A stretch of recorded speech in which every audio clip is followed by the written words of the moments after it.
எப்போவுமே செய்கிற தோசை மாதிரி இல்லாத இந்த தோசையில் வந்து நிறைய புரோட்டீன் சத்து இருக்குது. இப்போ நம்ம பருப்பு தோசை தான் செய்ய போகிறோம். 1/4 கப்பில் வந்து உளுத்தம் பருப்பு, 1/4 கப் கடலைப்பருப்பு, 1/4 கப் பச்சை பயிறு, 1/4 கப் துவரம் பருப்பு, 1/2 கப்புலேருந்து 3/4 கப் அளவு பச்சரிசி எடுத்துங்க. 1/4 ஸ்பூன் வெந்தயம் சேர்த்து இது 8 மணி நேரம் நல்லா ஊறட்டும். இப்போ 8 மணி நேரத்துக்கு அப்புறம் வந்து பாருங்கள் நல்லா ஊறி இருக்குது. இப்போ தண்ணி வடிச்சிட்டு ஒரு மிக்ஸி ஜாரில் சேர்த்துடலாம். இப்போ இதில் வந்து ஒரு துண்டு இஞ்சி சேர்த்துட்டு நல்லா நைஸாக இந்த அளவுக்கு அரைச்சிங்க. இப்போ அரைச்சிட்டு ஒரு பாத்திரத்தில் சேர்த்துடலாம். கொஞ்சமாக தண்ணி சேர்த்துங்க, நிறைய சேர்த்துறாதீங்க.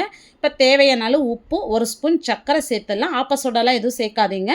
இப்போ பாருங்கள் 1/4 ஸ்பூன் பெருங்காயம் சேர்த்துட்டு நல்லா கலந்து விட்டுங்க. இப்போ சட்னி அரைக்கிற நேரம் மட்டும் இது புளிச்சா போதும். அப்படியே தோசை ஊற்றினாலும் சூப்பராக இருக்கும். இப்போ சூடான கல்லில் வந்து நம்ம தோசை ஊற்றிடலாம். இப்போ தோசைக்கு மேலே நெய் இல்லைன்னா ஆயில் எது வேணாலும் அப்ளை பண்ணிக்கலாங்க. நல்ல கிறிஸ்பியாக நல்ல கலர் பாருங்கள் கோல்டன் ப்ரௌனாக வரும். நம்ம சக்கரை சேர்த்து இருக்கிறதுனால கலர் இந்த அளவுக்கு சூப்பராக வருங்க. நல்ல மொறுன்னு பருப்பு தோசை ரொம்ப சூப்பராக செஞ்சுருக்கோம். இந்த வீடியோ டீட்டெயில்டாக பார்க்கணுன்னா இந்த ஆரோ கிளிக் பண்ணி பாருங்கள். இந்த வீடியோ பிடிச்சிருந்தால் லைக் பண்ணிட்டு சப்ஸ்கிரைப் பண்ணிவிடுங்க.